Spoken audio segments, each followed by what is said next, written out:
Namaste learners. Today we are going to study the 11th unit of the course BSOE 142, and the 11th unit is dealing with Ramakrishna Mukherjee. Objectives എന്താന്ന് നോക്കുക. First one, the biographical details of Ramakrishna Mukherjee. ഈ ചാപ്റ്ററിൽ കൂടി നമ്മൾ കടന്നു പോകുമ്പോൾ ആദ്യം കാണുന്നത് biographical details of Ramakrishna Mukherjee. Then explain the socio historical environment which influences his work. അദ്ദേഹത്തിൻ്റെ ജോലിയെ വർക്കിനെ ഇൻഫ്ലുവൻസ് ചെയ്തിട്ടുള്ള socio historical environment. Then his central ideas and last the impact of his work on sociology in contemporary times. Now go to the introduction. Mukherjee was one of the few social scientists in India who consistently and fruitfully applied the Marxist concept and method in appraising the social reality. But Mukherjee was one of the few social scientists in India who consistently and fruitfully applied the Marxist concepts and methods. അപ്പം മാർക്സിസത്തിൻ്റെ ആ കൺസെപ്റ്റ്സും മെത്തേഡ്സും use ചെയ്തിട്ടുള്ള ഏതാനും ചില സോഷ്യോളജിസ്റ്റുകളിൽ ഒരു വ്യക്തിയാണ് മുഖർജി എന്ന് പറഞ്ഞാൽ. Mukherjee always applied Marxist concept and method in appraising the social reality. Social റിയാലിറ്റിനെ വിലയിരുത്തുമ്പോൾ അദ്ദേഹം എപ്പോഴും യൂസ് ചെയ്തിരുന്നതാണ് Marxist concepts and methods. He laid bear the stark reality of exploitation of the subjugated people of Africa and India by the colonial power of the West. He threw light on the development of classes and class contradictions in the societies of India and other places. So he threw light on the development of classes and class contradictions in the societies of India. Indian societyയിലും അതുപോലെ മറ്റു പുറം രാജ്യത്തുള്ള സൊസൈറ്റീസിലും ഉണ്ടായിരുന്ന class contradictions നിലനിന്നിരുന്നത് എന്തൊക്കെയാണെന്ന് അതിലേക്ക് വെളിച്ചം വീശുന്ന പ്രവർത്തനങ്ങളാണ് അദ്ദേഹം കാഴ്ചവെച്ചിട്ടുള്ളത്.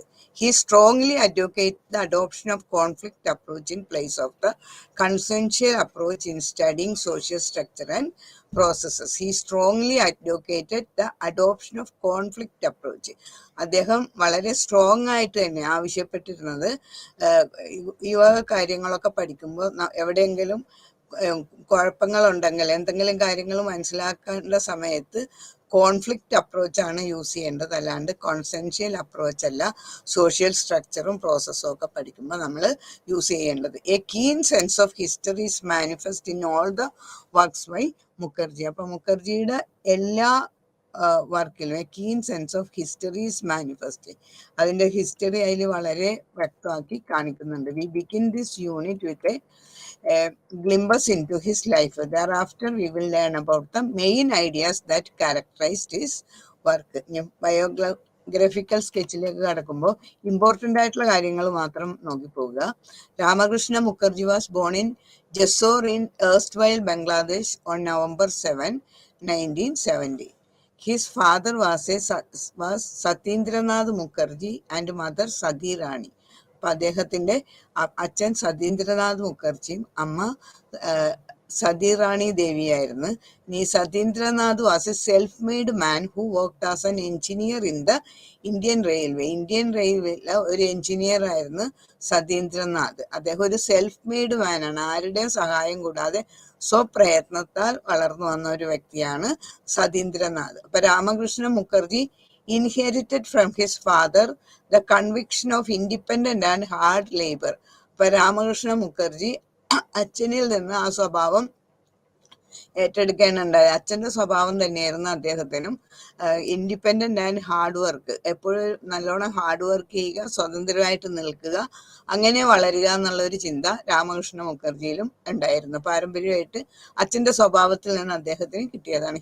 He believed that man should not only depend on lineage but should learn to stand on one's own feet. He believed that അദ്ദേഹത്തിന്റെ വിശ്വാസം ഇങ്ങനെയായിരുന്നു, man should not only depend on ലീനേജിൽ മാത്രം ഡിപ്പെൻഡ് ചെയ്താൽ പോരാ, but should learn to stand on one's own feet. അവനവൻ്റെ സ്വന്തം കാലിൽ നിവർന്നു നിൽക്കാൻ പഠിക്കണമെന്ന്, അതായത് സ്വപ്രയത്നത്താൽ മുന്നോട്ട് പോകണമെന്നുള്ള ചിന്താഗതിക്കാരനായിരുന്നു രാമകൃഷ്ണ മുഖർജിയും. ഈ സ്വഭാവം അദ്ദേഹത്തിന് അദ്ദേഹത്തിൻ്റെ അച്ഛനിൽ നിന്ന് കിട്ടിയതാണ്.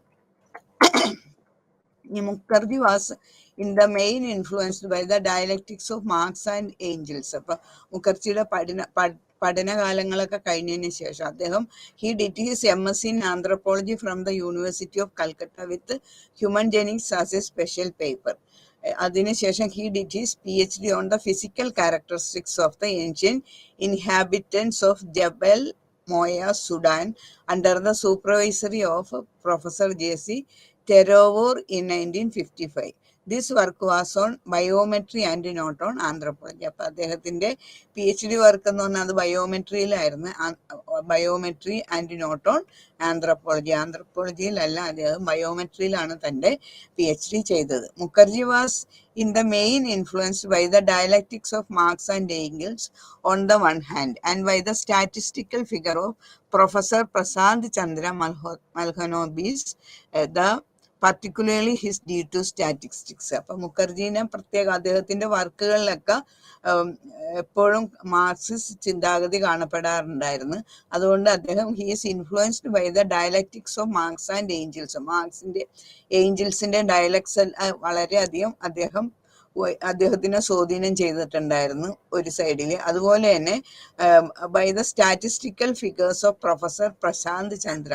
പ്രശാന്ത് ചന്ദ്രയുടെ ആ സ്റ്റാറ്റിസ്റ്റിക്കൽ ഫിഗേഴ്സ് യൂസ് ചെയ്യുന്ന ആ രീതി, particularly his due to statistics, അതാണ് ഇദ്ദേഹവും യൂസ് ചെയ്തിരുന്നത്. The impact of the Marxian dialectics had always been prominent on Mukherjee, particularly in his early writings on village and famine. എപ്പോഴും ഒരു മാർക്സിയൻ ഡയലക്റ്റിക്സ് അദ്ദേഹത്തിൻ്റെ വർക്കിൽ എപ്പോഴും നമുക്ക് കാണാൻ പറ്റും. Particularly in his early writing on village and famine, ഗ്രാമങ്ങളെക്കുറിച്ചും അവിടുത്തെ അവസ്ഥയെക്കുറിച്ചൊക്കെ പറയുമ്പോൾ ഒക്കെ ഒരു മാർക്സിസ്റ്റ് ചിന്താഗതി നമുക്ക് അതിൽ കൂടെ കാണാൻ പറ്റും. Though Mukherjee had for a brief spell of his life and association with Ramakrishna mission.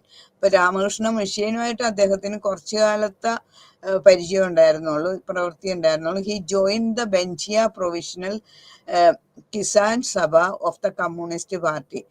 അദ്ദേഹം കിസാൻ സഭ BPKS എന്നുള്ള ആ സഭയിൽ, കമ്മ്യൂണിസ്റ്റ് പാർട്ടിയുടെ ആ കിസാൻ സഭയിലെ ഒരു മെമ്പർ ആയിരുന്നു. He was introduced in to the Krishak Andolan by the CPI and from 1941 to 46. 1941 തുടങ്ങി 46 വരെ ഉണ്ടായ കൃഷക് ആന്തോളനിൽ അദ്ദേഹം പാർട്ടിസിപ്പേറ്റ് ചെയ്തിട്ടുണ്ടായിരുന്നു. He actively participated in the peace and movement in ബംഗളൂരുവിലുണ്ടായ, ഇപ്പോൾ ബംഗളൂരു ബംഗ്ലാദേശിലാണ്, ആ ബംഗ്ലാദേശിൽ ഉണ്ടായിരുന്ന ആ കിസാൻ മൂവ്മെന്റിലും അദ്ദേഹം ഒരു ആക്റ്റീവ് മെമ്പർ ആയിരുന്നു. In CPI Mukherjee came in contact with many people from whose PC Joshi was important. അപ്പോൾ ഈ CPയിൽ ചേർന്ന ശേഷം മുഖർജി അദ്ദേഹം വളരെയധികം പൊളിറ്റീഷ്യൻസും മറ്റാളുകളും ഒക്കെ ആയിട്ട് പരിചയപ്പെട്ട് അതിൽ പ്രമുഖനായിരുന്നു PC Joshi. PC Joshi introduced Mukherjee to PC Mahalanobis in 1944. 1944 PC ജോഷിയാണ് അദ്ദേഹത്തിന് മൽഹനോബിസ് ആയിട്ട് പരിചയപ്പെടുത്തിയത്. ഇനി professor Mahalanobis was then searching for dedicated young men and woman for building up a team for the Indian Statistical Institute. Indian Statistical Institute form ചെയ്തിട്ട് അതിലൊരു team വർക്കിന് വേണ്ടി efficient ആയിട്ടുള്ള പുരുഷന്മാരെയും സ്ത്രീകളെയും അദ്ദേഹം അന്വേഷിച്ചുകൊണ്ടിരുന്ന സമയത്താണ് അദ്ദേഹവുമായിട്ട് പരിചയപ്പെടാനായിട്ട് മുഖർജിക്ക് സാധിച്ചത്. Mukherjee join the ISI in 1944 and remained there till his retirement in 1979. അപ്പോൾ മുഖർജി 1944 അങ്ങനെ ISIയിൽ ചേർന്ന് അതിനുശേഷം അദ്ദേഹത്തിൻ്റെ റിട്ടയർമെൻറ്റ് വരെ 1979 വരെ അതിലെ മെമ്പറായിട്ട് തന്നെ തുടർന്ന്. At ISI under the guidance of Mukherjee had the training of applying statistical techniques and large scale sample survey methods.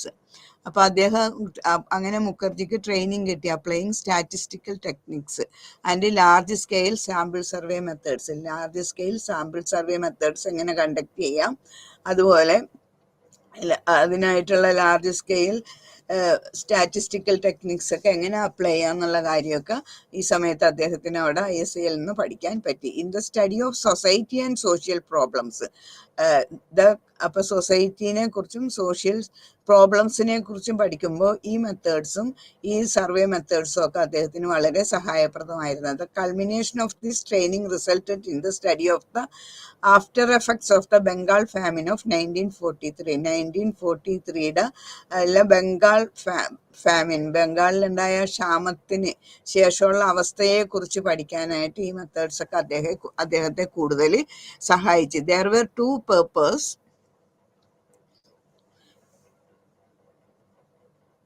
two purpose and assessment of the after effects of the famine in Bengal. അപ്പോൾ after effects of famine in ബംഗാളിനെ കുറിച്ച് 2 പേപ്പേഴ്സാണ് പ്രസിദ്ധപ്പെടുത്തിയത്. ഒന്ന് മൽഹനോബിസ്, Ghosh and Mukherjee, ആദ്യത്തെ paper, and a plan for the rehabilitation of Bengal, ഇതെഴുതിയത് Chattopadhyay and Mukherjee. Both the papers were published in 1946. അപ്പോൾ ഈ 2 പേപ്പറും 1946 പ്രസിദ്ധീകരിച്ച്. These 2 papers form the basis of the book famine and rehabilitation of Bengal in 1946. അപ്പോൾ ഈ 2 പേപ്പേഴ്സിന്റെ ഐഡിയകൾ സംഗ്രഹിച്ചതാണ് famine and rehabilitation of Bengal in 1946 എന്നുള്ള book. Mukherjee also applied a large-scale sample survey method to the study of rural indebtedness and rural stratifications. Mukherjee's fame went beyond the confines of Bengal when he came in contact with Henry Wellcome, the Burroughs Wellcome Foundation. അപ്പോൾ മറ്റ് ഈ welcome ഫൗണ്ടേഷൻസിലുള്ള ആളുകളുമായിട്ടൊക്കെ പരിചയപ്പെട്ടു കഴിഞ്ഞപ്പോൾ അദ്ദേഹത്തിൻ്റെ പ്രശസ്തി കൂടുതൽ വ്യാപിച്ച്. Henry Wellcome had excavated a number of skulls and skeletons from Jebel Moya in Sudan. സുഡാനിലെ ജേബൽ മോയ എന്നുള്ള സ്ഥലത്ത് നിന്ന് അദ്ദേഹം ഒരുപാട് സ്കൾസ് ആൻഡ് സ്കെൽട്ടൺസ് ഒക്കെ കണ്ടുപിടിച്ച്. അപ്പോൾ Burroughs Foundation gave a research grant to Cambridge University to study and catalog the skulls and skeletons. അപ്പോൾ ഈ സ്കൾസ് ആൻഡ് സ്കെൽട്ടനെ കുറിച്ച് പഠിച്ചിട്ടൊരു കാറ്റലോഗ് പ്രസിദ്ധീകരിക്കാനായിട്ട് അദ്ദേഹത്തിനെ അവിടുത്തെ യൂണിവേഴ്സിറ്റി നിയോഗിച്ചു. The Cambridge University contacted Professor Malhonia to see scholars who would apply Malhoney's D2 statistics on the remains of Egypt and Sudan and determine the racial characteristics of the skeletons found in Jebel Moya. അപ്പോൾ ഈ ജേബൽ മോയ കണ്ടുപിടിച്ച ഈ സ്കെൽട്ടൻസിനെ കുറിച്ചും അതുപോലെ ഉള്ള കാര്യങ്ങളെ കുറിച്ചിട്ടുള്ള ഒരു ഡീറ്റെയിൽ ആയിട്ടൊരു പഠിത്തവും അതിൻ്റെ ഒരു റിപ്പോർട്ടും തയ്യാറാക്കാനായിട്ട് ആ D2 സ്റ്റാറ്റിസ്റ്റിക്സ് ഉപയോഗിച്ചിട്ട് ചെയ്യാൻ വേണ്ടിയിട്ട് ജബൽ മോയ്ക്ക് നിർദ്ദേശം കിട്ടി. Professor Mahalanobis sent C.R. Roy and Ramakrishna Mukherjee to Cambridge. അപ്പോൾ ഈ കാര്യത്തിൻ്റെ നടത്തിപ്പിനായിട്ട് മൽഹോനി ബോസ് ആരെയാണ് അയച്ചത്? C.R. റോയിനെ അതുപോലെ രാമകൃഷ്ണ മുഖർജീനെ കേംബ്രിഡ്ജിലേക്ക് അയച്ചത്. Result of the study form the nucleus of Mukherjee's PhD. അപ്പോൾ മുഖർജിയുടെ PhDയുടെ ന്യൂക്ലിയസ് ആയിട്ട് മാറിയത് ഈ സ്റ്റഡിയാണ്. This is published in 1955. അദ്ദേഹത്തിൻ്റെ തിസീസ് 1955 പബ്ലിഷ് ചെയ്ത് as the physical characteristics of the ancient inhabitants of Jebel Moya, Sudan. അപ്പോൾ ആ തിസീസിന്റെ പേരായിരുന്നു The Physical Characteristics of the Ancient Inhabitants of Jebel Moya, Sudan. സുഡാനിലെ ജബൽ മോയയിലെ ഇൻഹെബിറ്റൻസിന്റെ ഫിസിക്കൽ ക്യാരക്ടറിസ്റ്റിക്സ്, അതായിരുന്നു അതിന്റെ heading. The Physical Characteristics of the Ancient Inhabitants of the Jebel Moya, Sudan. ഇതായിരുന്നു ആ തിസീസിന്റെ title. Mukherjee returned to India in 1957 as the professor of sociology at the Indian Statistical Institute. He was trying to form a sociological research unit at ISI. He was a prolific writer. അപ്പോൾ അദ്ദേഹം ISIയിലെ social research unit ഇന്ത്യയിൽ തുടങ്ങാനായിട്ട് ഉള്ള പ്രയത്നം ആരംഭിച്ച്. He was a prolific writer. അതിൽ അദ്ദേഹം ഒരു തുടർച്ചയായിട്ടുള്ളൊരു എഴുത്തുകാരനായിരുന്നു. And we find him publishing the sociologist and social changes in India today. അപ്പോൾ അദ്ദേഹത്തിൻ്റെ ആ സമയത്ത് പ്രസിദ്ധീകരിച്ച പ്രസിദ്ധീകരണങ്ങളാണ് the sociologist and social changes in India today. പിന്നെ അടുത്തത് West Bengal family structure and social indicators from 1960 to 1975. Between 1977 and 1980 he published Sociology of Indian Sociology and What Will It Be. അപ്പോൾ ഈ ഗ്രന്ഥങ്ങളൊക്കെ അദ്ദേഹം ഈ കാലഘട്ടങ്ങളിലൊക്കെ പ്രസിദ്ധീകരിച്ചു. അതുകൂടാതെ അദ്ദേഹത്തിന്റെ ഒരു ബുക്കാണ് വൈ യൂണിറ്ററി സോഷ്യൽ സയൻസ്, എന്തുകൊണ്ട് സോഷ്യൽ സയൻസ് ഏകോപിപ്പിക്കണമെന്ന്. അതായത് പല കമ്പാർട്ട്മെന്റലൈസേഷൻ ആയിട്ട് പോകാതെ സോഷ്യോളജി മറ്റ് സോഷ്യൽ സയൻസ് ഒക്കെ ഏകോപിച്ച് കൊണ്ടുപോകണം. അതിനുള്ള ഗൾത്ത് സോഷ്യോളജിക്ക് ഉണ്ട്. അപ്പൊ അതുപോലത്തെ ഒരു സയൻസ് രൂപീകരിക്കണമെന്നുള്ള അഭിപ്രായം അദ്ദേഹം എപ്പോഴും മുന്നോട്ട് വെച്ച് ആ പേരിൽ അദ്ദേഹം എഴുതിയ ബുക്കാണ് why unitary social sciences. Mukherjee suggested that compartmentalization of social science should be replaced by the establishment of a uniform or unitary social sciences. Mukherjee ഇങ്ങനെ ഒരു നിർദ്ദേശമാണ് നൽകിയത്. Compartmentalization of the social science, social science വിഭിന്നങ്ങളായിട്ട് വിഭജിച്ച് കമ്പാർട്ട്മെന്റലൈസേഷൻ നടത്തുന്നതിനേക്കാളും better establishment of a uniform or unitary social science, ഒന്നിച്ച് ചേർന്നിട്ടുള്ള ഒരു യൂണിറ്ററി ഏകോപിപ്പിച്ച ഒരു സോഷ്യൽ സയൻസ് ആയിട്ട് മുന്നോട്ട് പോകുന്നതാണ് നല്ലതെന്നുള്ള അഭിപ്രായമായിരുന്നു അദ്ദേഹത്തിന്റെ ഈ ബുക്കിൽ കൂടി അദ്ദേഹം പ്രദർശിപ്പിച്ചത്. അത് വൈ യൂണിറ്ററി സോഷ്യൽ സയൻസ്, ഒരു ക്വസ്റ്റ്യൻ മാർക്ക് ഇട്ടിട്ട് ഈ ബുക്കിൽ കൂടി അദ്ദേഹം പ്രദർശിപ്പിച്ചത്. ഇനി central ideas. Ramakrishna Mukherjee is known for his extensive writing on research method, Indian sociology and society.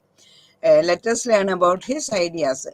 അപ്പൊ ആദ്യത്തേത് social force behind rise and fall of the East India Company. അപ്പൊ ആദ്യം സോഷ്യൽ ഫോഴ്സസ് എന്തൊക്കെയായിരുന്നു? Rise and fall of the East India Company. East India കമ്പനിയുടെ ഉദയവും പതനവും, അതിന്റെ പിന്നിലെ social forces എന്തൊക്കെയായിരുന്നു എന്നാണ് അദ്ദേഹത്തിന്റെ ഐഡിയാസിൽ ഫസ്റ്റ് വൺ ആയിട്ട് ഇവിടെ കൊടുത്തിരിക്കുന്നത്. In the east India company 1955, Mukherjee use the Marxist concept of primitive accumulation in analysing the historical data about the changes in the society and economy in India.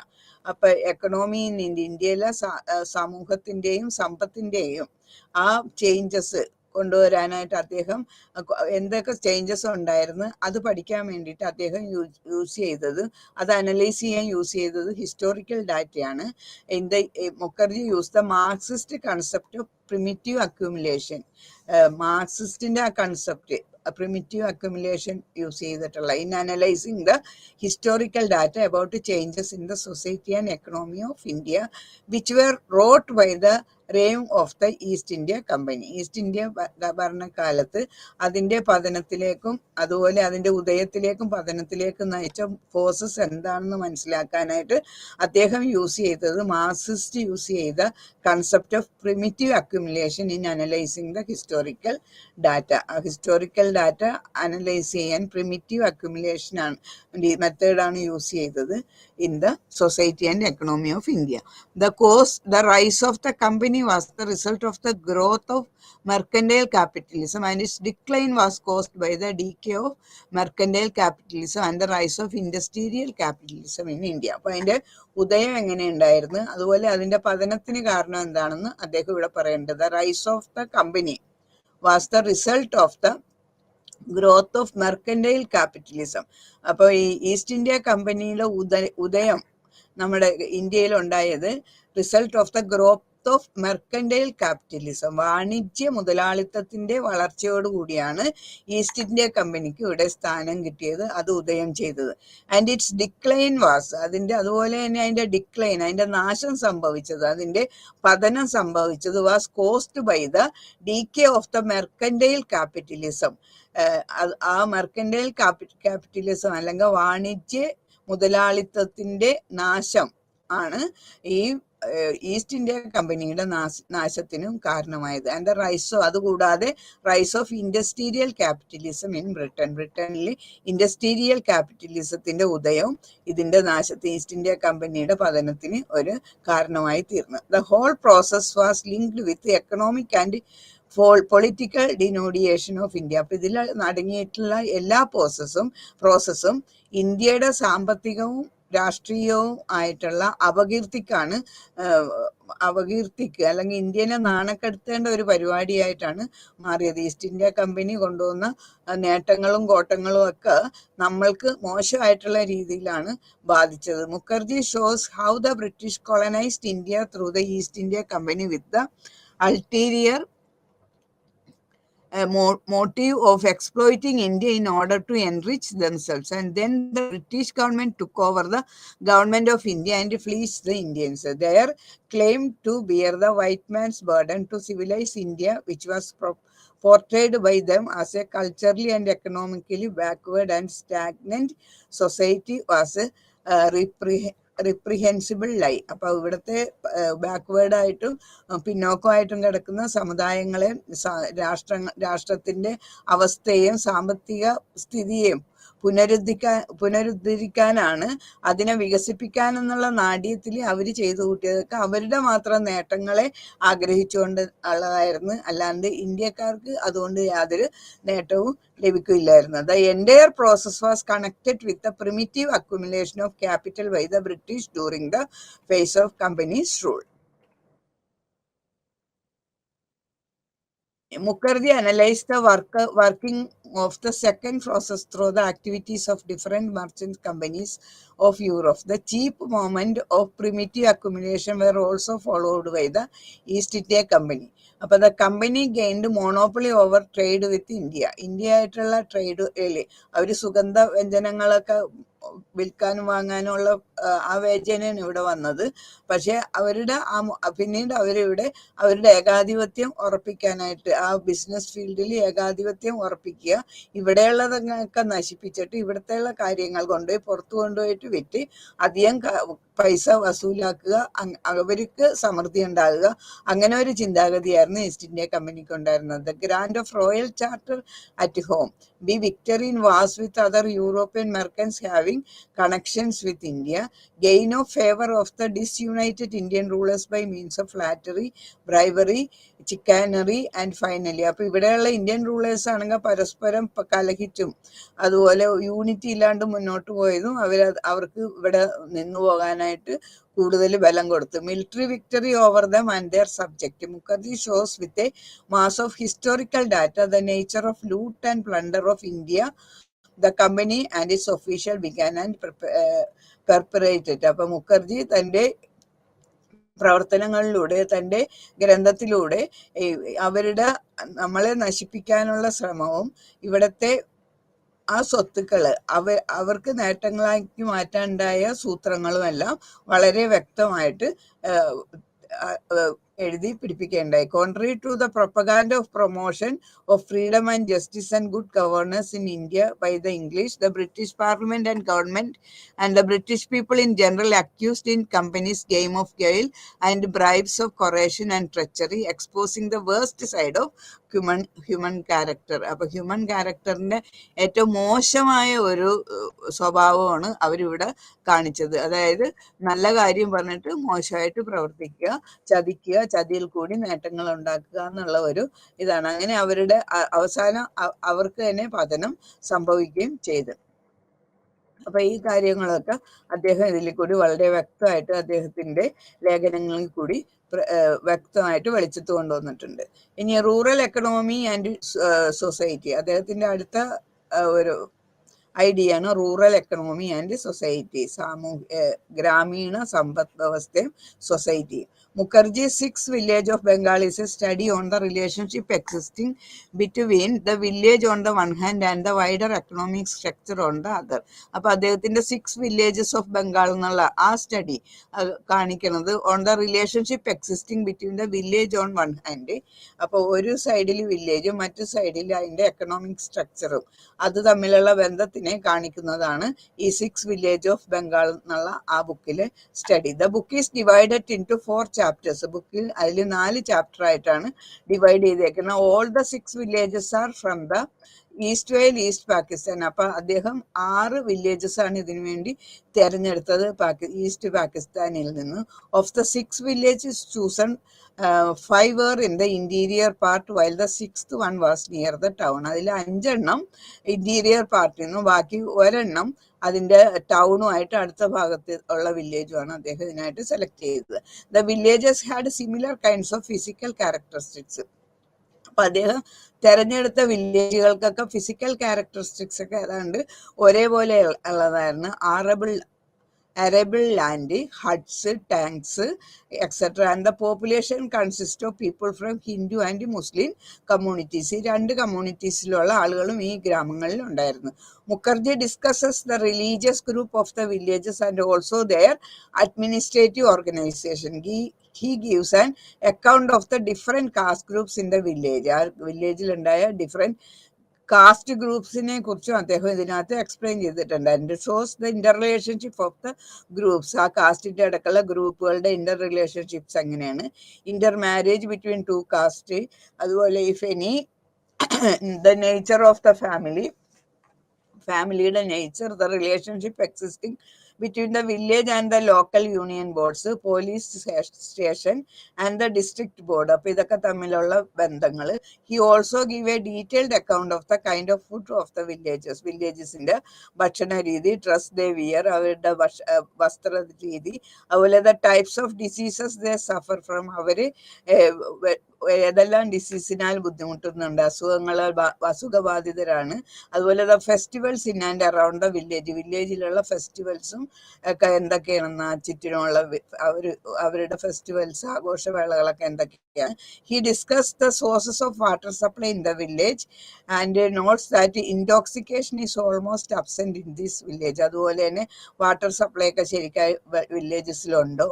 പക്ഷേ ആ വില്ലേജിൽ വേറൊരു കാര്യം അദ്ദേഹം പറയുന്നത്, that intoxication is almost absent in this village. Intoxication, ലഹരിയുടെ ഉപയോഗം അവിടെ ഇല്ലായിരുന്നു. Mukherjee provides a detailed description of the types of occupations of the villages, though agriculture happens to be the principal occupation. അവിടെയുള്ള ആളുകളുടെ തൊഴിൽ മുഖ്യമായിട്ടും അഗ്രികൾച്ചർ ആയിരുന്നു. Other professions like weaving, oil pressing, tinkering, tailoring, shop keeping, peddling, money lending, fishing, begging etcetera. മറ്റ് ഉദ്യോഗങ്ങൾ, തൊഴിലുകൾ എന്ന് പറഞ്ഞാൽ weaving, oil pressing, tinkering, tailoring, shop keeping, അതുപോലെ പെഡലിംഗ്, മണി ലെൻഡിങ്, ഫിഷിംഗ്, അതുപോലെ പിന്നെ കുറെ പേര് യാചകരും ഉണ്ടാക്കി. അപ്പൊ ഇതൊക്കെയാണ് വില്ലേജിലെ തൊഴിലാളികൾ, അവിടെയുള്ള മനുഷ്യരുടെ തൊഴിലായിട്ടുണ്ടായിരുന്നു. Service is found pursued by villages of Silipur because of the proximity of this village to the town.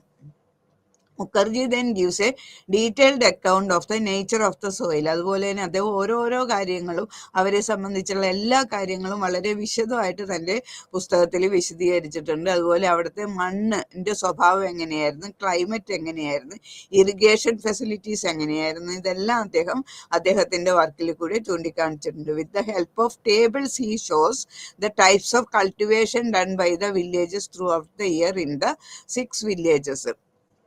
ആ 6 വില്ലേജസിന്റെ കൾട്ടിവേഷനും ഒക്കെ എങ്ങനെയാണെന്നൊക്കെ അതൊക്കെ ടേബിൾ ഉപയോഗിച്ച് വളരെ വ്യക്തമായിട്ടാണ് അദ്ദേഹം പ്രദർശിപ്പിച്ചിരുന്നത്. Then with the extent of land holding and cultivation, Mukherjee finds out that cultivated holding 1 to 5 acres of land in the interior villages is 50%, while the same is 76% in Simplipur. അപ്പൊ രണ്ട് സ്ഥലത്ത് വ്യത്യസ്ത രീതിയിൽ പെർസെൻറ്റേജ് ആണ് കൃഷിക്കായിട്ട് ഉപയോഗിച്ചിരുന്ന ലാൻഡ്. ഒരു സ്ഥലത്ത് 50% ആണെങ്കിൽ മറ്റു സ്ഥലത്ത് കൃഷിക്ക് വേണ്ടിയിട്ട് ഉപയോഗിച്ചിരുന്ന ലാൻഡ് ഏതാണ്ട് 76% വരും. He also gives an estimate of the service received from the bullocks and other implements utilised in അഗ്രികൾച്ചറിൽ ഉപയോഗിച്ചിരുന്ന ബുള്ളോക്സിന്റെ മറ്റു ഉപകരണങ്ങളുടെ ഒക്കെ കണക്കുകളും അദ്ദേഹം കൃത്യമായിട്ട് അതിൽ കാണിച്ചിട്ടുണ്ടായി. All this information is given month wise and in tables. Month വൈസിൽ ഓരോ മാസത്തിലും, അത് ഓരോ ടേബിളും ഓരോ മാസത്തിലുള്ള ഈ ചെലവുകളും അതിൻ്റെ മറ്റു കാര്യങ്ങൾ ഡീറ്റെയിൽസും അടങ്ങിയ കണക്കുകൾ അദ്ദേഹം പ്രദർശിപ്പിക്കുകയുണ്ടായി.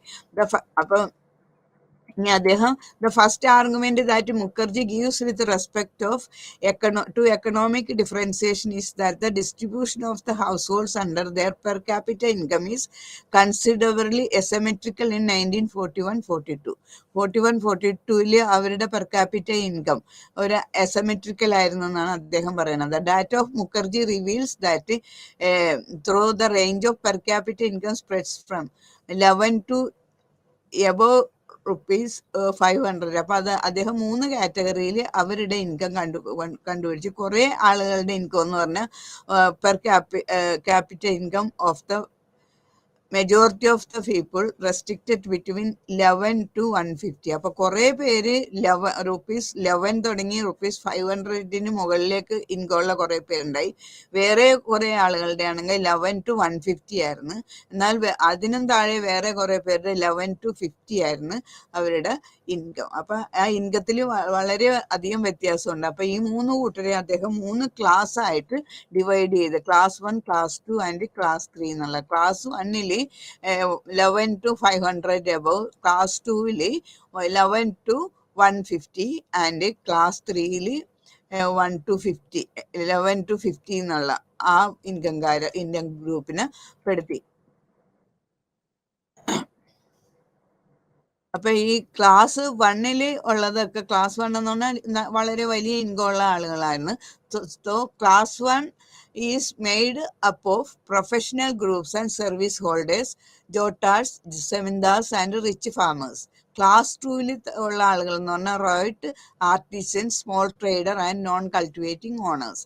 ഇനി ക്ലാസ് 3 ഉള്ളത് തീരെ പാവങ്ങളായിട്ടുള്ള ആളുകൾ, bargadar, agricultural labour, beggar and others. അപ്പൊ he mention that people in class 1 enjoy a prosperous and smooth life.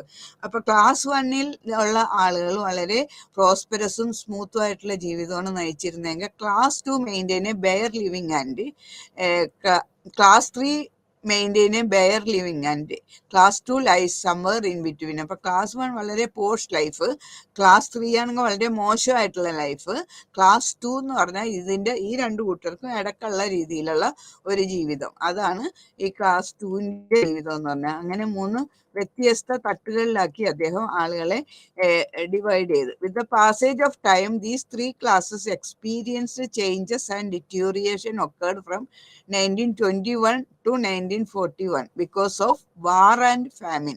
അപ്പൊ യുദ്ധവും ക്ഷാമവും ഒക്കെ പൊട്ടിപ്പുറപ്പെട്ടപ്പോൾ 1921 തുടങ്ങി 41 വരെയുള്ള ആ കാലാവധിയിൽ അവരുടെ സോഷ്യൽ ചേഞ്ചസ് അവരിൽ വന്നു തുടങ്ങി. ചേഞ്ചസ് ആൻഡ് ഡിറ്റോറിയേഷൻ, ചേഞ്ചും അതുപോലെ അവരുടെ ജീവിത രീതിയിൽ ചേഞ്ചും പുറകോട്ട് പോക്കും ഒക്കെ കാണാൻ തുടങ്ങി. അതിന് മുഖ്യ കാരണം വാറും ഫാമിനും ഒക്കെ ആയിരുന്നു. Through statistical application and with the help of tables, Mukherjee shows that the rural economy is marked by concentration of income in the hands of a few at the top and impoveration of the vast mass of people at the bottom. അപ്പൊ കുറെ പേര് എല്ലാ സമ്പത്തും കൈക്കലാക്കി അവര് സുഖജീവിതം നയിക്കുന്നുണ്ട്. എന്നാൽ വലിയൊരു ഭൂരിഭാഗം ആളുകൾ ഏറ്റവും താഴേക്കിടയിൽ ഉള്ള ദാരിദ്ര്യ ജീവിതമാണ് നയിക്കുന്നതെന്ന് അദ്ദേഹം മനസ്സിലാക്കിയത്. People at the bottom are linked with those at the top by an intermediate layer of about 1/3 of the population തന്നെ 1/3 തന്നെയാണ് ഈ ബോട്ടമിലുള്ള ആളുകളുടെ number. The intermediate layer is also more closely allied to the bottom than those of the top. അപ്പൊ 3 തരം classes ആണ്. താഴെയുള്ളവർ വളരെ കഷ്ടതയിലും മുകളിലുള്ളവർ ഏറെക്കുറെ സുഖത്തിലും ജീവിക്കണം. എന്നാൽ മിഡിൽ ഉള്ള ആളുകൾ ഏതാണ്ട് മുകളിലുള്ള ആളുകളോടല്ലായിരുന്നു അവരുടെ ജീവിത രീതി പോയിരുന്നത്, താഴേക്കിടയിലുള്ള ആളുകളുമായിട്ട് ബന്ധപ്പെട്ട രീതിയിൽ. അതായത് അവരുടെ സ്ഥിതിയും താഴോട്ടാണ് പോയത്. മോശ ജീവിത രീതിയിലേക്ക് അവർ വരേണ്ടതായി, സ്റ്റാൻഡേർഡ് വളരെ കുറഞ്ഞ്. With changing conditions, the hierarchical structure is further worsened with class 1 slightly inflating, class 2 suffering depression and class 3 largely inflating and deteriorating. അപ്പൊ അങ്ങനെ ആ കാലങ്ങൾ അങ്ങനെ കടന്നു പോയപ്പോൾ അവസ്ഥകളൊക്കെ മോശമായി തുടങ്ങിയപ്പോൾ ഫസ്റ്റ് ക്ലാസ് 1ന്റെ രീതിയിലും സ്ഥിതിയിലും കുറെ മോശ സ്ഥിതി കണ്ടു തുടങ്ങി. ക്ലാസ് 2 കൂടുതൽ ഡിപ്രഷനിലേക്ക് പോകാൻ തുടങ്ങി. ക്ലാസ് 3 ആണെങ്കിൽ ഏറ്റവും മോശം അവസ്ഥയിലും എത്തിപ്പെട്ടു. The reason behind this deterioration lay primary in usufructuary mortgage of land by the people of class 2 and class 3. This അപ്പൊ അവരുടെ ഉണ്ടായ സംഗതികളൊക്കെ ബാധ്യതയിൽ പെട്ടത് കൊണ്ടാണ് ക്ലാസ് 2, ക്ലാസ് 3 അങ്ങനെയുള്ള ആളുകളുടെ സ്ഥിതി ഇത്രയും മോശമായത്. This gradual impoverishment has, according to Mukherjee, led to the alignment of the society into two opposite camps of haves and have nots. അപ്പൊ ഇങ്ങനെ മുഖർജി പറയണത് ഇങ്ങനെ ഈ ഗ്രാജുവൽ ആയിട്ടുള്ള ഈ പോവർട്ടി ഇവരെ പിടികൂടിയപ്പോൾ ആ ക്ലാസ് 2, ക്ലാസ് 3 ഒക്കെ വളരെ ക്ഷീണിതാവസ്ഥയിലായി. അപ്പൊ ഇതിന്റെ കാര്യമായിട്ട് പറയണത് ഈ അവസ്ഥ രണ്ടു തരം ആളുകളെ സൊസൈറ്റിയിൽ ഉണ്ടാക്കി. അതാണ് ഹാവ്സ് ആൻഡ് ഹാവ് നോട്ട്സ്, ഉള്ളവരും ഇല്ലാത്തതും. അപ്പൊ അദ്ദേഹം ഏത് സംഗതി പറഞ്ഞു വരുമ്പോഴും അവിടെ മാർക്സിസം വരുന്നുണ്ട്. അങ്ങനെ ഉള്ളവര് അല്ലെങ്കിൽ ഒന്നുമില്ലാത്തവര്, ഹാവ്സ് ആൻഡ് ഹാവ് നോട്ട്സ് എന്നുള്ള രണ്ട് ക്ലാസ്സസ് ഇവിടെയും രൂപപ്പെട്ടെന്നാണ് മുഖർജി പറയുന്നത്. Finally Mukherjee shows the effect of these economic changes in the life of the two communities. അപ്പൊ രണ്ട് കമ്മ്യൂണിറ്റീസ് ആണ് മെയിനായിട്ട് നമ്മുടെ ഇവിടെ ഉണ്ടായിരുന്ന, ഹിന്ദുസ് ആൻഡ് മുസ്ലിംസ്. അപ്പൊ അവരിലെ ജീവിത രീതി അദ്ദേഹം ഈ എക്കണോമിക് ചേഞ്ച് എങ്ങനെയാണ് ബാധിച്ചതെന്ന് അദ്ദേഹം പറയുന്നുണ്ട്. Their kinship patterns, caste grouping and marriage and family structure, ഇതിനെല്ലാം ഈ സാമ്പത്തിക സ്ഥിതി ബാധിക്കുകയുണ്ടായിരുന്നു. ഇനി അതിൽ വരുന്ന സർട്ടൺ ബേസിക് പോയിന്റ്സ്, അതിവിടെ നമ്പർ ഇട്ട് 6 പോയിന്റ്സ് കൊടുത്തിട്ടുണ്ട്, അതിൽ കൂടി കടന്നു പോവുക. ഇനി അദ്ദേഹത്തിന്റെ അടുത്ത book, in the book the sociological and social changes in India today, Mukherjee shows the relationship between planning and development. അപ്പൊ അദ്ദേഹത്തിന്റെ അടുത്ത ബുക്ക്, അതിന്റെ പേരാണ് sociologist and social change in India today. Social ചേഞ്ചും അതുപോലെ സോഷ്യൽ ചേഞ്ച് ഇൻ ഇന്ത്യ, ഇന്ത്യയിലെ social ചേഞ്ചും സോഷ്യോളജിസ്റ്റും എന്നുള്ള ആ ബുക്കാണ് അദ്ദേഹത്തിന്റെ 3rd ബുക്കായിട്ട് ഇവിടെ കൊടുത്തിരിക്കുന്നത്. Mukherjee shows the relationship between planning and development. അപ്പൊ ഇതിനകത്ത് പ്ലാനിങ്ങും ഡെവലപ്മെന്റും ഒക്കെ ആയിട്ട് ആണ് കൂടുതൽ അദ്ദേഹം കാണിക്കുന്നത്. Sociologist and social change in India ടുഡേയിൽ he address the problem of development and social change which should be people centric. അദ്ദേഹം പറയണത് he address the problem of development, പുരോഗതിക്ക് തടസ്സമായിട്ട് നിൽക്കുന്ന പ്രശ്നങ്ങൾ, the problem of development and social change, ഡെവലപ്മെന്റിനും അതുപോലെ സാമൂഹിക പരിവർത്തനത്തിനും പുരോഗതിക്കും എതിരായിട്ട് നിൽക്കുന്ന പ്രശ്നങ്ങൾ എന്ന് പറഞ്ഞാൽ which should be people centric, അത് അവിടുത്തെ ജനങ്ങളെ സെൻട്രിക് ആയിട്ടുള്ളതാണ്, ജനകേന്ദ്രിതങ്ങളാണ് അവിടെയുള്ള പ്രോബ്ലം. ഈ സോഷ്യൽ ചേഞ്ചിനും ഡെവലപ്മെന്റിനും ഒക്കെ എതിരായിട്ടുള്ള പ്രോബ്ലം എന്ന് പറഞ്ഞാൽ അത് ജനങ്ങളുടെ പീപ്പിൾ സെൻട്രിക് ആണ്. The people would themselves take up the matter of development. അതുകൊണ്ട് ജനങ്ങൾ തന്നെ ഡെവലപ്മെന്റിന്റെ കാര്യങ്ങളൊക്കെ ഏറ്റെടുക്കണം. He shows here that the development that is generally induced from above does not necessarily bringing about social change. അപ്പൊ social change ഉണ്ടാകണമെങ്കിൽ അത് ജനകേന്ദ്രിതമായിരിക്കണം, ജനങ്ങളാൽ ഏറ്റെടുത്ത് നടത്തുന്നതായാൽ മാത്രമേ അവിടെ ഡെവലപ്മെന്റ് ഉണ്ടാവുള്ളൂ. അല്ലാണ്ട് ജനങ്ങളുടെ മുകളിൽ ഭരിക്കുന്ന ആളുകൾ എന്തെങ്കിലും കൊണ്ടുവന്നാൽ അത് ഡെവലപ്മെന്റിന് ആകില്ല എന്ന അഭിപ്രായക്കാരനായിരുന്നു Mukherjee. He points out that material development induced by high order of material culture may not result in any significant shift in the social organisation and the ideological orientation of the people from what is traditionally ordained for India at large. Mukherjee cited the example of Jamshedpur, the then half a century old steel town of India. ഇന്ത്യയുടെ ഒരു steel town ആയിട്ടുള്ള ജാംഷഡ്പൂർ ആണ് അദ്ദേഹം example ആയിട്ട് കാണിക്കുന്നത്. He points out that the surrounding territory of the materially developed Jamshedpur does not reveal any significant shift in the social organization and the ideological orientation of the people. അപ്പോൾ ആളുകളുടെ social ഓർഗനൈസേഷനിലോ ideological ഓറിയന്റേഷനിലോ ആ Jamshedpur developed area ആണെന്ന് പറഞ്ഞിട്ട് കാര്യമില്ല, അവരിൽ ഒരു കാര്യമായിട്ടുള്ള പരിവർത്തനങ്ങൾ ഒന്നും തന്നെ ഉണ്ടാക്കിയിട്ടില്ലെന്ന്. കാരണം അത് മുകളിൽ നിന്നുള്ള സമ്മർദ്ദത്താൽ എന്തൊക്കെയോ പുരോഗതികൾ ഉണ്ടാക്കിയിട്ടുള്ളതാണ്. അത് ജനകേന്ദ്രിത പുരോഗതി അല്ലായിരുന്നത് കൊണ്ട് തന്നെ അവിടെയുള്ള ആളുകളുടെ ഓർഗനൈസേഷനിലോ അല്ലെങ്കിൽ ഐഡിയോളജിക്കൽ ഓറിയന്റേഷനിലോ ഒരു മാറ്റങ്ങളും സംഭവിച്ചിട്ടില്ലെന്നാണ് മുഖർജി പറയുന്നത്. Mukherjee suggested a method for studying social change. ഈ ഭാഗം വളരെ ഇമ്പോർട്ടൻ്റ് ആണ്. Mukherjee suggest a method for studying social change. Social change പഠിക്കാനായിട്ട് അദ്ദേഹം ഒരു മെത്തേഡ് തന്നെ മുന്നോട്ട് വെച്ചിട്ടുണ്ട്, നിർദ്ദേശിച്ചിട്ടുണ്ട്. അതിൽ first one knowledge of facts and fallacies. First കാര്യമാണ് knowledge of facts and fallacies. യാഥാർത്ഥ്യങ്ങളെക്കുറിച്ചും അതുപോലെ തെറ്റായ കാര്യങ്ങളെക്കുറിച്ചും ശരിക്കും അറിവുണ്ടായിരിക്കുക. Knowledge of facts and fallacies, യാഥാർത്ഥ്യങ്ങൾ എന്താണ്, മിഥ്യാധാരണകൾ എന്താണെന്ന് മനസ്സിലാക്കുക. അതിന് അദ്ദേഹം കൊടുത്തേക്കണം വാട്ട് ഈസ് ഇറ്റ്. എന്ത് കിട്ടിയാലും ഈ ഒരു ക്വസ്റ്റ്യൻ എപ്പോഴും മുന്നോട്ട് വെക്കുക, വാട്ട് ഈസ് ഇറ്റ് എന്നുള്ള. Then second, an appreciation of the relevant focus of attention. അപ്പോൾ അതിൻ്റെ ക്വസ്റ്റ്യൻ ആണ് ഹൗ ഇസ് ഇറ്റ് എന്ന്. An appreciation of the relevant focus of attention. ആ പ്രോബ്ലത്തിൽ കൊടുക്കേണ്ട അതിൽ എന്താണ് നമ്മൾ കണ്ടുപിടിക്കുന്നത്, എന്താണ് അതിനുള്ളിൽ അടങ്ങിയിരിക്കുന്നത്, ഹൗ ഈസ് ഇറ്റ്, അത് എങ്ങനെയുള്ളതാണെന്ന്.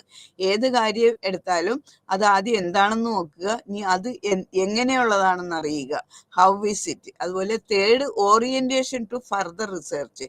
അതിനുശേഷം വൈ ഈസ് ഇറ്റ് എന്നുള്ള ക്വസ്റ്റ്യൻ ചോദിക്കുക, എന്തുകൊണ്ടത് എന്ന്. അതായത് ഓറിയന്റേഷൻ ടു ഫർദർ റിസർച്ച്, ആ കണ്ട കാര്യത്തെക്കുറിച്ച് വീണ്ടും റിസർച്ച് കണ്ടക്ട് ചെയ്യണോ, അതിന് വേണ്ടിയിട്ട് വൈ ഈസ് ഇറ്റ് എന്നുള്ള ക്വസ്റ്റ്യൻ ചോദിക്കുക. അപ്പം ഈ 3 മെത്തേഡിൽ കൂടിയാണ് ഈ 3 കാര്യങ്ങളാണ് അദ്ദേഹത്തിന്റെ മെത്തേഡിൽ സജസ്റ്റ് ചെയ്തേക്കുന്നത് സോഷ്യൽ ചേഞ്ചസ് പഠിക്കുന്ന സമയത്ത്.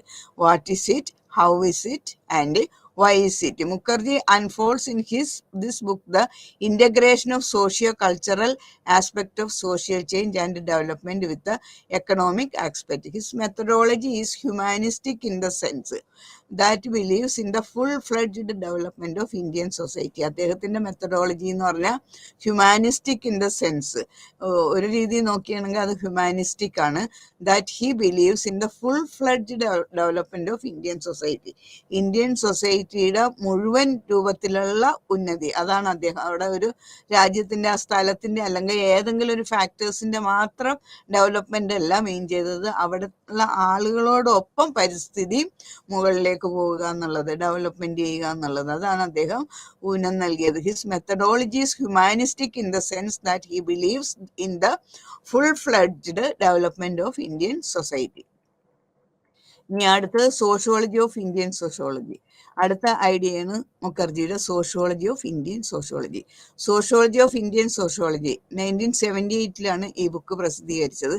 Is in Mukherjee's words a preliminary but necessary attempt to understand the development of Indian sociology. ഈ ബുക്കിന്റെ ഉദ്ദേശം അദ്ദേഹം പറയുന്നത് പ്രിലിമിനറി, പ്രധാനമായിട്ടും but a necessary attempt to understand the development of Indian sociology. Indian സോഷ്യോളജിയുടെ ഡെവലപ്മെന്റ് എങ്ങനെയാണെന്ന് ശരിക്കും മനസ്സിലാക്കാനുള്ള ഒരു അറ്റംപ്റ്റ് ആണ് ഈ ബുക്കിലൂടെ അദ്ദേഹം കാണിച്ചിട്ടുള്ളത്. This work also endeavours to study the development of sociology in India from a methodological standpoint. ഒരു മെത്തഡോളജിക്കൽ സ്റ്റാൻഡ് പോയിന്റിൽ കൂടി ഇന്ത്യയിൽ സോഷ്യോളജിയുടെ ഡെവലപ്മെന്റ് എങ്ങനെയാണെന്നും കൂടി ഈ ബുക്കിൽ കൂടി നമ്മൾ മനസ്സിലാക്കുന്നുണ്ട്. The book starts like this. അപ്പോൾ ആ ബുക്ക് ആരംഭിക്കുന്നത് ഇങ്ങനെയാണ്: people of every society as well as those concerned with it but not belong to it feel the need from time to learn about the previous, present and future operations of that society. ഏത് സൊസൈറ്റിയിലെ ആളുകളായാലും എവിടെയായാലും അവർക്ക് എപ്പോഴും ഒരാഗ്രഹം ഉണ്ടായിരിക്കണം ആ സൊസൈറ്റിയെ കുറിച്ച് പഠിക്കുക എന്നുള്ളത്.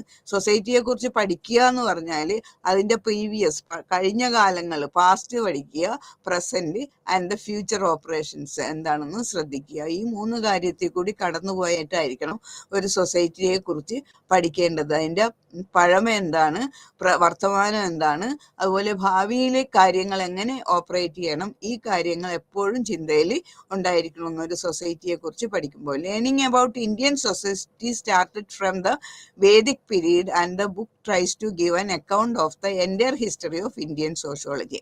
അപ്പോൾ ലേണിംഗ് അബൌട്ട് ഇന്ത്യൻ സൊസൈറ്റി, ഇനി ഇന്ത്യൻ സൊസൈറ്റിയെ കുറിച്ച് പഠിക്കുമ്പോൾ അത് വേദിക് പീരീഡിൽ നിന്ന് തുടങ്ങിയിട്ട് മുന്നോട്ട് പോവുക.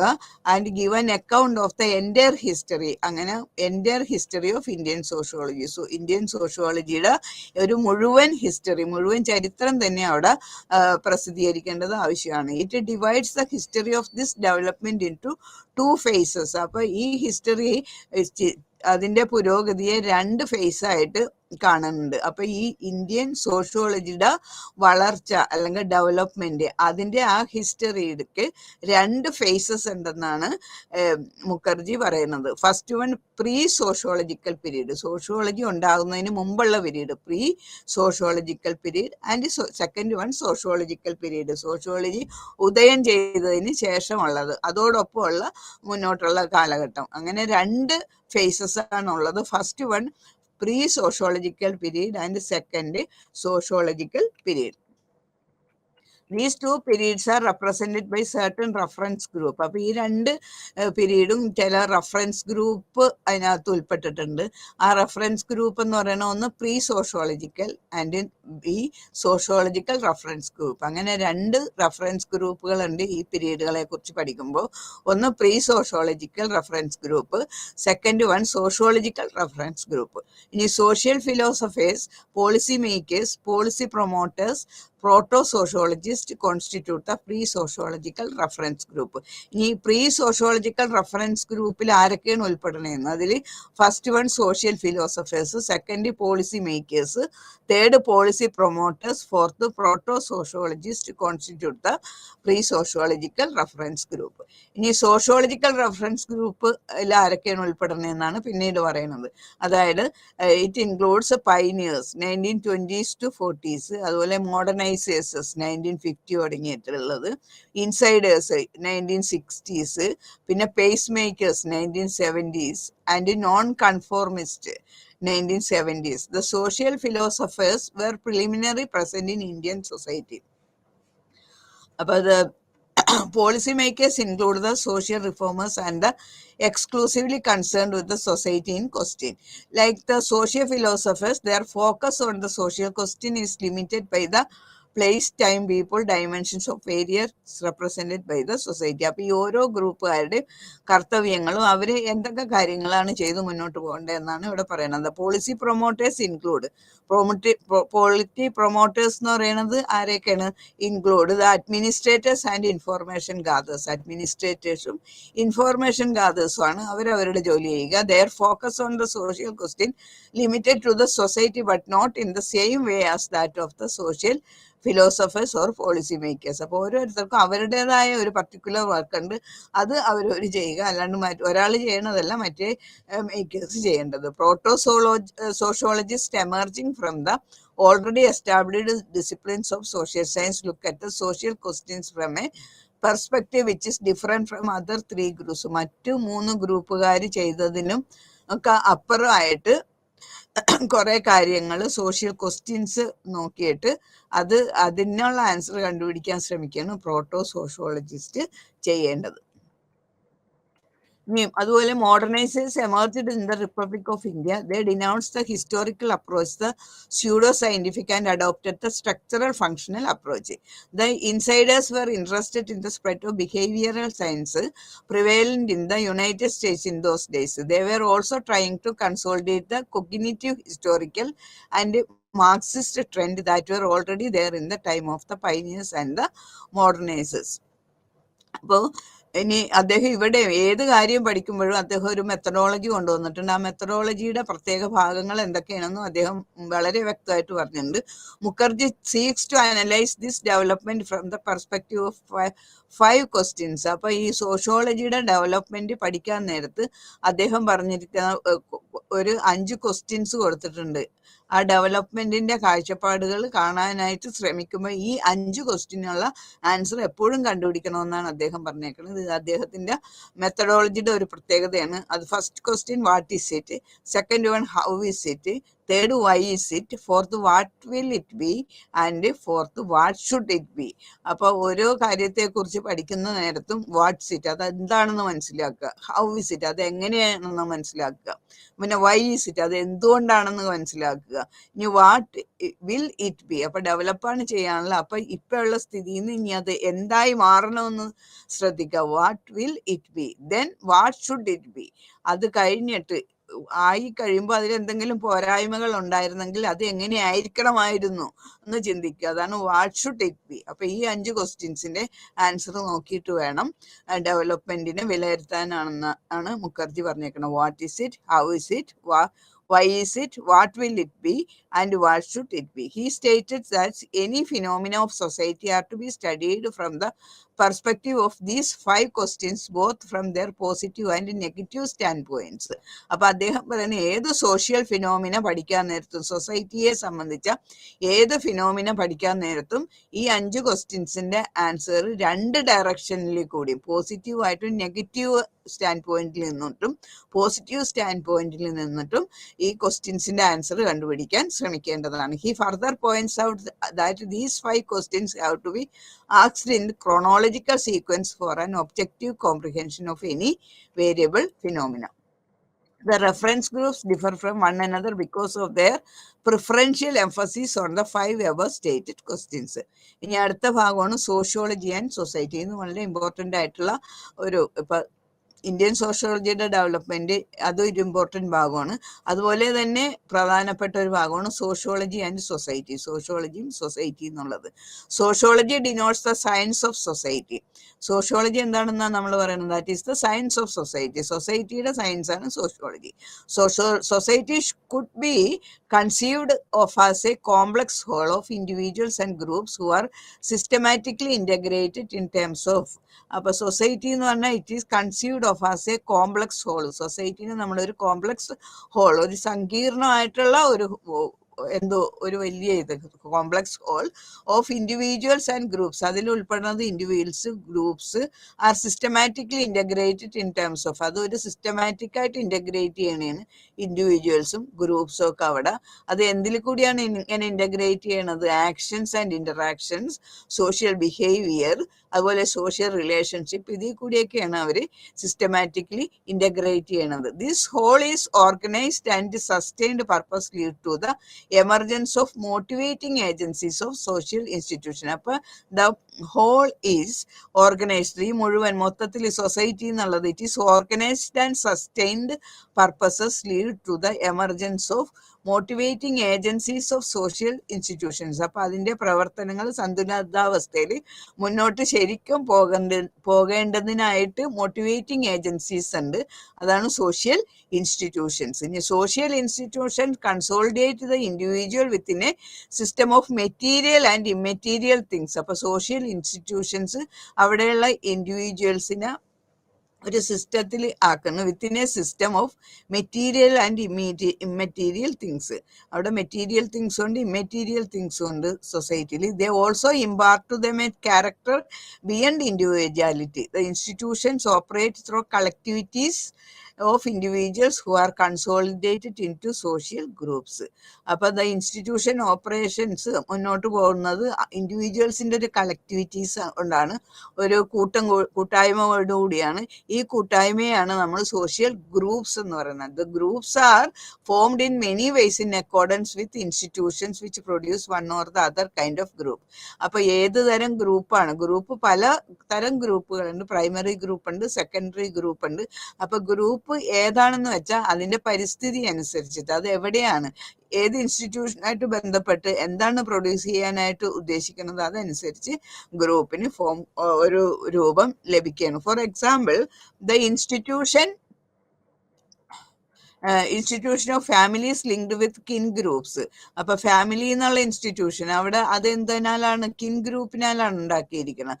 Such as nuclear family. അതുപോലെ ന്യൂക്ലിയർ ഫാമിലി അവിടെ കിൻ ഗ്രൂപ്പാണുള്ളത്. മാട്രിലീനിയൽ, മാട്രിലോക്കൽ ഫാമിലീസ്, ഇതിനൊക്കെ ഓരോ ഗ്രൂപ്പിംഗ് ഉണ്ട്. ആ ഗ്രൂപ്പിംഗ് എങ്ങനെയാണെന്ന് നോക്കിയിട്ടാണ് ഇൻസ്റ്റിറ്റ്യൂഷൻസ് നിലനിൽക്കുന്നത്.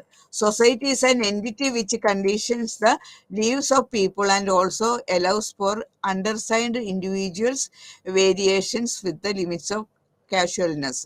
Society remains in a state of dynamic equilibrium. Society എപ്പോഴും ഒരു ഡൈനാമിക് ഇക്വിലിബ്രിയം, ഒരു സന്തുലാവസ്ഥയിലാണ് നിൽക്കണം. That is various configuration or forms of society maintain their identities at a point in time and change within and between them over a period of time. അപ്പോഴാ equilibrium keep up ചെയ്തുകൊണ്ടാണ് society മുന്നോട്ട് പോകുന്നത്. ഓരോ പീരീഡിൽ അതിൻ്റെ ഐഡന്റിറ്റി ഒരു രീതിയിലായിരിക്കും. പിന്നെ അതിലെ ചേഞ്ച് കുറച്ച് നാൾ കഴിയുമ്പോൾ ഒരു ടൈം കഴിയുമ്പോൾ അതിന് ചേഞ്ച് വരും. അപ്പോഴും അവിടെ ഒരു ഈക്വിലിബ്രിയം കീപ്പപ്പ് ചെയ്യുന്നുണ്ടാവും. Society involves both complementary and contradictory group interactions within and between each and every configuration of world society. അപ്പോൾ വേൾഡ് സൊസൈറ്റിയിൽ സൊസൈറ്റി എപ്പോഴും ഒരു പരസ്പര പൂരകങ്ങളായിരിക്കും. ഓരോ ഗ്രൂപ്പ്സും ആ സന്തുലിതാവസ്ഥ കീപ്പപ്പ് ചെയ്ത് മുന്നോട്ട് പോകാനായിട്ട് എപ്പോഴും ശ്രദ്ധിച്ചുകൊണ്ടേയിരിക്കും. Configuration of society are identified by the place, time and object dimensions of variations. Mukherjee illustrates the above features of society and is working with the examples of Indian joint family over time and the rise of the Bangladesh society and nation state from Pakistan which emerged from India. അപ്പോൾ അദ്ദേഹം ഈ ഓരോ കാര്യങ്ങളും ഓരോ ഫീച്ചേഴ്സും സൊസൈറ്റിനെ കുറിച്ച് പറഞ്ഞിട്ടുള്ളത് ഓരോ എക്സാമ്പിൾസ് ഓരോ രാജ്യത്തിലുള്ള ഓരോ ഫാമിലി അല്ലെങ്കിൽ ഓരോ ഇൻസ്റ്റിറ്റ്യൂഷൻസ് ഓരോ കാര്യങ്ങൾ എടുത്ത് നിരത്തിയിട്ടാണ് അദ്ദേഹം ഈ കാര്യങ്ങളെല്ലാം സമർത്ഥിച്ചിട്ടുള്ളത്. The origin of Bangladesh may be explained by first political factor and then psychology and cultural second factor, then economic factor. Explanation by means of any one factor will lead to one side and misleading underlying of the process and phenomena of emergence and working of the nation state of Bangladesh. അപ്പോൾ ബംഗ്ലാദേശ് എന്നുള്ള nation state form ചെയ്യാൻ നേരത്ത് അതിന് പല പല ഫാക്ടേഴ്സും ഉണ്ട്. ആ factors എല്ലാം ശരിയായ രീതിയിൽ നിന്നതുകൊണ്ടാണ് ഇങ്ങനെ ഒരു പുതിയ സ്റ്റേറ്റിന് ഫോം ചെയ്യാനായിട്ട് പറ്റിയത്. അപ്പോൾ origin of Bangladesh may be explained by first political factor and അത് പൊളിറ്റിക്കൽ ഫാക്ടർ എന്ന് പറഞ്ഞാൽ two nation theory and then psychology and culture അത് സെപ്പറേഷനിൽ, പിന്നെ economic factor unequal exchange between eastern and western wings of Pakistan. Explanation by means of any one factor will lead to one-sided and misleading understanding of the process and phenomena of emergence and working of the nation state of Bangladesh. ഇനി അടുത്ത ഒരു point വളരെ important ആയിട്ടുള്ള ഒരു point ആണ്. For understanding the social reality Mukherjee calls for sciencing society. അപ്പൊ understanding social reality മനസ്സിലാക്കാൻ വേണ്ടി മുഖർജി അതിനെ വിളിച്ചത് സയൻസിങ് സൊസൈറ്റി എന്നാണ്. സൊസൈറ്റീനെ സയൻസിങ് ആക്കുക എന്നുള്ളത്. For understanding the social reality Mukherjee calls for sciencing society. ഇനി sciencing means a systematic understanding and appraisal of phenomena. Sciencing എന്ന് പറഞ്ഞാൽ എന്താ അർത്ഥമാക്കുന്നത്? Sciencing means a systematic understanding, ഒരു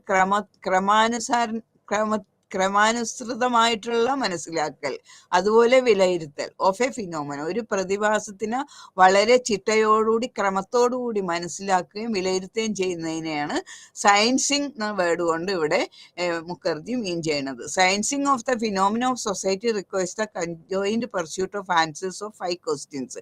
അപ്പോൾ ഓരോ ഫിനോമിനെ അത് സയൻസിൻ ആക്കണമെങ്കിൽ ഈ 5 ക്വസ്റ്റ്യൻസിന്റെ ഉത്തരം കണ്ടുപിടിച്ചിരിക്കണമെന്നാണ് അദ്ദേഹം പറയുന്നത്. These 5 questions refer to the appraisal of any system of variation.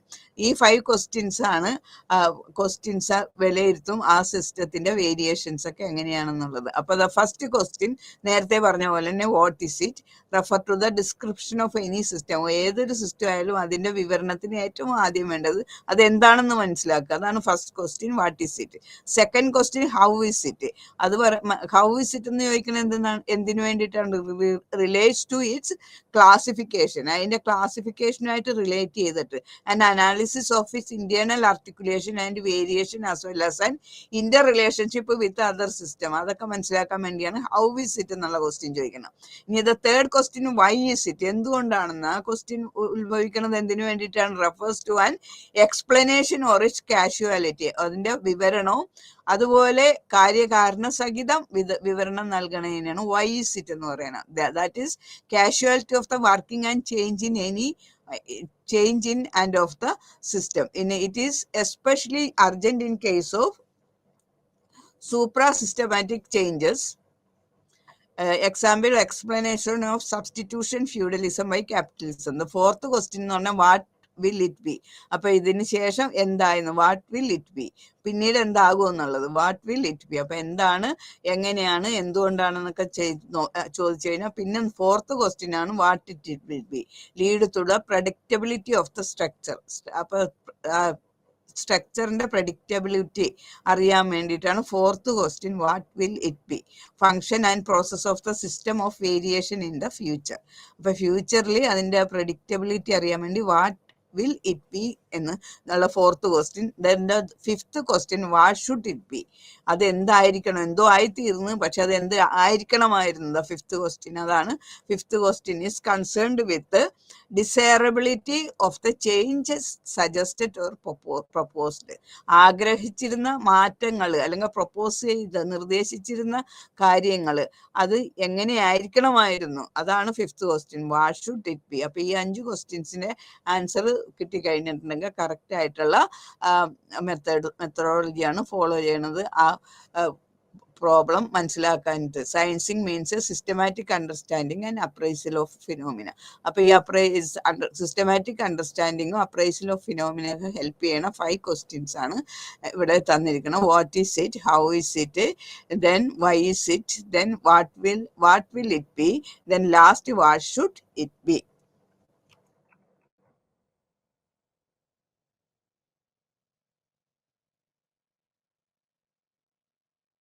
അതുപോലെ systematic sociology will seek to achieve a coordination. അത് appraisal of the elite experts, അതുപോലെ appraisal of the individuality formed, അത് തമ്മിലുള്ള കോർഡിനേഷൻ വേണം, കൺക്ലൂഷൻ ഉണ്ടായിരിക്കണം.